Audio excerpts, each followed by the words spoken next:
Hello friends दोस्तों, आज हम इस वीडियो में प्रमुख अंतर्राष्ट्रीय सीमाओं के बारे में डिस्कस करेंगे। तो वीडियो को लास्ट तक जरूर देखिएगा दोस्तों। मोस्ट इंपॉर्टेंट क्वेश्चंस है जो फॉर ऑल एग्जाम्स के लिए, ठीक है दोस्तों।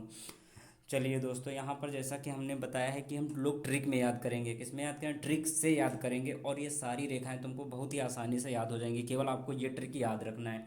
ट्रिक का नाम क्या है?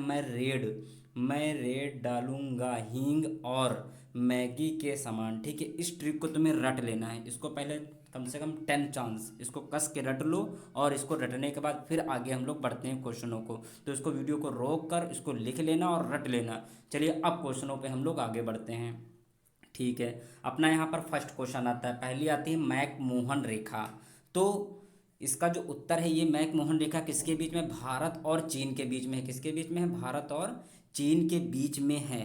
अब जैसा कि अभी मैंने बताया था कि हम लोग ट्रिक, या मैं रेड डालूंगा। मैं मतलब मैकमोहन रेखा हो गई, जैसा कि देखो यहाँ पर दे रखा है।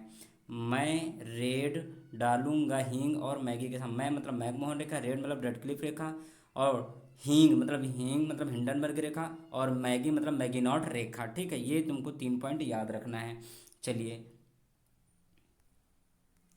चलिए तो दोस्तों, हाँ, अपना अब यहाँ पर नेक्स्ट क्वेश्चन क्या आता है? नेक्स्ट यहाँ पर क्वेश्चन अपना आता है कि रेड क्लिप रेखा। अब रेड क्लिप रेखा ये किसके बीच में? भारत तथा पाकिस्तान के बीच में ये हमारी रेड क्लिप रेखा पड़ती है। ठीक है, याद जरूर कर लेना ट्रिक से। मैं रेड क्लिप रेखा। चलिए आगे बढ़ते हैं अगले प्रश्न पे। अब अगला अपना प्रश्न क्या आता है? अगला प्रश्न यहाँ पर अपना है डूरंड रेखा। मैं रेड डालूं मतलब होता है डूरंड रेखा, ये किसके बीच में है? वैसे तो बता देते हैं भारत और पाकिस्तान, भारत और अफगानिस्तान के बीच में पड़ती है, लेकिन वर्तमान में अगर बात करते हैं तो ये पाकिस्तान तथा अफगानिस्तान के बीच में हमारी यह डूरंड रेखा पड़ती है। ठीक है, चलिए आगे बढ़ते हैं अगले प्रश्न पे।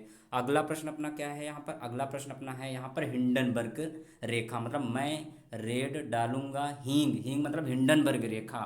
तो ये किसके बीच में पड़ती है? ये पोलैंड और जर्मनी के बीच में ये रेखा पड़ती है। ठीक है, इसको भी लर्न करना है। इसको, इस वीडियो को कम से कम 4-5 बार देखोगे तो अपने आप सब याद हो जाएगा। चलिए आगे बढ़ते हैं अगले प्रश्न पे। अगला प्रश्न, मैगी के समान। तो मैगी मतलब मैगी नॉट रेखा हो गई। ठीक है, ये किसके बीच में? ये फ्रांस और तथा जर्मनी के बीच में हमारी पड़ती है। ठीक है, चलिए आगे बढ़ते हैं अगले प्रश्न पे। अगला प्रश्न क्या आता है? तो दोस्तों वो हमारी जो थी वो इतनी ट्रिक पे थी दोस्तों की। 3 रेखाएं ऐसी हैं जो तुम्हें याद करना पड़े, जो ट्रिक पे नहीं।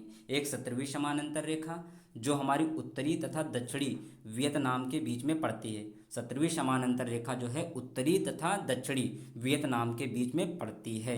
ठीक है, चलिए अगले क्वेश्चन पे चलते हैं। अगला प्रश्न अपना क्या आता है यहाँ पर? 38वीं समानांतर रेखा। 38वीं समानांतर रेखा ये हमारी किसके बीच में पड़ती है? ये उत्तरी तथा दक्षिण कोरिया के बीच में पड़ती है। उत्तरी तथा दक्षिण कोरिया के बीच में पड़ती है। ठीक है दोस्तों, चलिए आगे बढ़ते हैं अगले प्रश्न पे। अगला प्रश्न और ये अपना अंतिम प्रश्न है। इसी 49वीं समानांतर रेखा। ठीक है, ये किसके बीच में पड़ती है? तो ये यूएसए और कनाडा के बीच में पड़ती है। ठीक है दोस्तों, मैं फिर कह रहा हूँ, इस वीडियो को 2-3 बार देख लेना। और जब इसको 2-3-4 बार देख लोगे तो अपने आप सब याद हो जाएगा दोस्तों। और ट्रिक को भी याद कर लेना दोस्तों। ओके, लास्ट तक देखने के लिए आपका बहुत बहुत धन्यवाद। अगर आपने अभी तक चैनल को सब्सक्राइब नहीं किया है तो प्लीज़ चैनल को सब्सक्राइब कर लेना है और बेल आइकन को भी प्रेस कर लेना है, ताकि अगला कोई वीडियो मेरे द्वारा अपलोड किया जाता है उसका नोटिफिकेशन प्राप्त हो जाए और उसका लाभ उठा पाएँ। ओके, धन्यवाद।